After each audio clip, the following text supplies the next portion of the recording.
All right, weather-wise, lots of reports of hail coming in from all over Connecticut, Meriden, Cheshire, also Coventry and New Milford. And we're tracking as well some very interesting clouds. Here's our ICAM view, or we have our ICAM in Hartford. We've been tracking this, but this is a picture from Renee coming in on 84, heading from west to east, showing the dark clouds with some sunshine, of course, reaching the buildings now in our capital city. And from Robert in Tallinn, capturing some really cool clouds here. These are what we call Mattis clouds. So perhaps you looked up and saw those. So we're kind of speaking to the turbulence that we have currently ongoing in the atmosphere. And with regard to potential hail right now, we're zoomed into eastern Connecticut.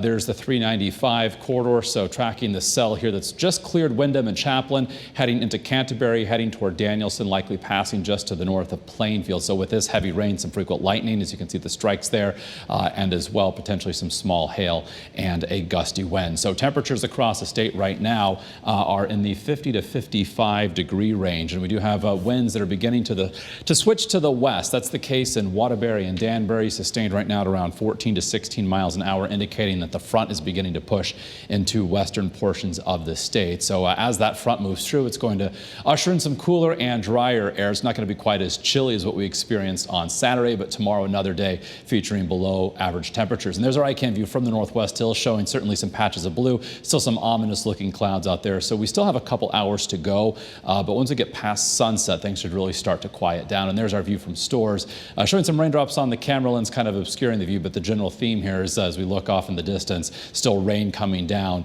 further obscuring the visibility there toward the horizon. So throughout the region, we've got these scattered showers and storms, all in association with this area of low pressure that's pinwheeling across New England right now. So behind that, high pressure is going to be building in for the next couple of days. That means bright and dry weather, but in between the two, we've got a west-northwesterly wind that's going to be up at times tomorrow, gusting to around 30 miles an hour. So here's Futurecast showing at 7 o'clock, kind of things starting to fizzle out and wind down. Clouds start clearing thereafter, and as we start the day tomorrow, we'll see plenty of sunshine for our Tuesday.